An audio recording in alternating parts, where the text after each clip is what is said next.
Alright guys, here we're going to talk about the Twilight Zone Season 3, Episode 7. So this one I remember. Did you remember this one? Not at all, and I thought it was a dud. It is a dud, but I think I saw it for the first time when I was like 7, and I was like, and then like you when you first see the night, like, you know, the first showing of him like the next day and the knife is in his coat, yeah. I remember having that epiphany like, oh, he didn't get grabbed by the dead, he stuck it through his own coat. And then they try to bring the twist back around to like, they're like, but I know exactly which way wind was blowing at all times. That was the part that was awful to me, where I'm like, that's what I'm supposed to be tossing and turning that night, like haunted by this like terror of like, oh, well, she's sure the wind was blowing in the same direction all night. That's spooky. No, that's what I was like. That okay, part I thought was no, like kind of ridiculous. I liked that character because Yeah. I find crazy chicks attractive. So I was like, you're crazy. That's awesome. I also liked the guy that played the tough cowboy. I thought he was he had that face of like, yep, that's that guy I would have been right then. Yeah, he had this like recurring just punching people. He had this taking their 20 bits. Yeah, this recurring theme. I don't get my nerve from whatever, right? Like 2 or 3 times. Where it's like, don't you need this? I don't get my nerve from my lunchbox. Smacking people. I was born with it. And you're like, all right, this guy's got it. And then he didn't have it. The episode starts off like interestingly. So you just see a man get shot down in the town center by a bunch of people, and the way it starts, it seems like unframed, where it's just like it's like, all right, we're happening. Yeah. And that's media res. like that's interesting. And then you find out this guy was some shit heel, and the whole town hated him, and he was doing bad things. Okay, but so they're like planting all these things. You're like, oh, okay. You know, we're like all the runtime of this is like wasted with stuff that never does anything unless I missed it, right? So like we're not sure which of the 8 people actually killed him. Is that going to come into play? Is this lawman here? Is there like a judge coming? No, right? And then it's like, oh, well, he claims you weren't even chasing him, and like we paid you. Did we already pay you? Is this bet to like get the money away from you?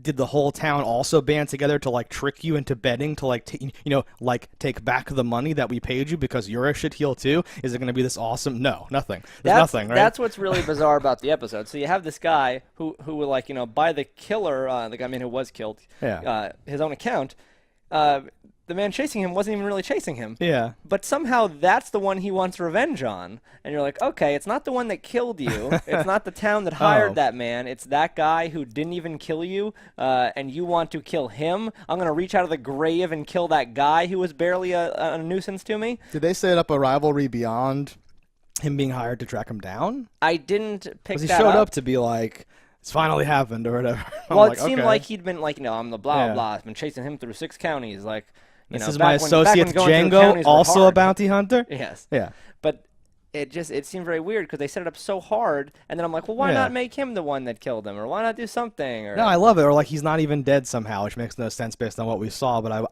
I kept being like, what's the twist gonna be? What's happening? Because I love that. It's the Old West. People get hired to do stuff. Everyone's like double crossing. There's no way to check anything. There's no way to transfer information quickly. I'm like, they're telling stories, but they conflict. And where are we going with this? We're going nowhere. That's where we're going. So as we often do, I'd like to make my my statement as how I would have made this episode better. Yeah. So what I would have done to make this episode better is I would have had what was his name, Clancy? Depends on who you're talking about. The tough guy who was going to the grave. Oh, like the main dude? Yeah, whatever dude McGee's name was, the tough guy who doesn't need courage. He would have gone to the grave and he would have came back. And when he got to the bar, everyone in the bar is dead. Okay. And that guy got his revenge on them. Oh, okay. And you would have changed obviously some setup here. Yeah, you could have set it up so that like you wouldn't have had he's gonna reach out to his grave, be like, I bet you won't go to his grave and blah blah blah. And then like, you know, he said he's gonna get revenge. Bet you won't go out to his grave. And then like, you know, the bar is full of the townsfolk that shot him down, and they die, and he comes back and there's just like, you know, like his gold pieces are sitting on the bar and they're all dead, and he's like, what the hell? Yeah, right? Like if you had and then the sister would walk in and say like, ha ha ha, he said he'd get his revenge. No, like the bar could have been like a fire. You could have had something related to him that caught fire or something. Like something connected to the dead dude that set something up, the sister or something. Something where like later you're like, well, is the sister crazy? Did she just like plant this, or was it actually supernatural? Supernatural? Like what happened exactly here, right? And I love the idea of like him being spared and then some sort of thing like you know, I guess you missed me again or something like that. Some weird thing, and he's like, and then you still don't even know. Was he even just trying to catch him but couldn't, or was he actually like, you know, the slower I went, the slower he pursued me. I love that line. Yeah, but yeah, not a solid 10 out of 10 episode. a worth watch. Some of the acting was interesting, but overall, I'd say this is what you could miss.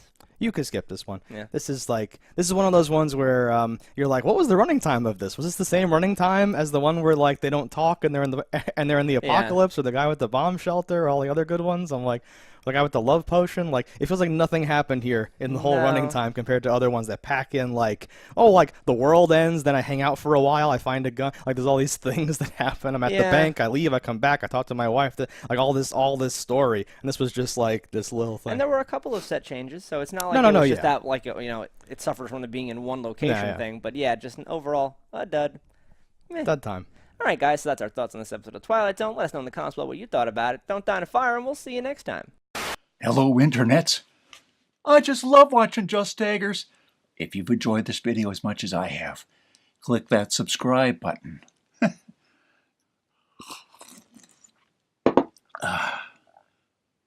Peace out, homies.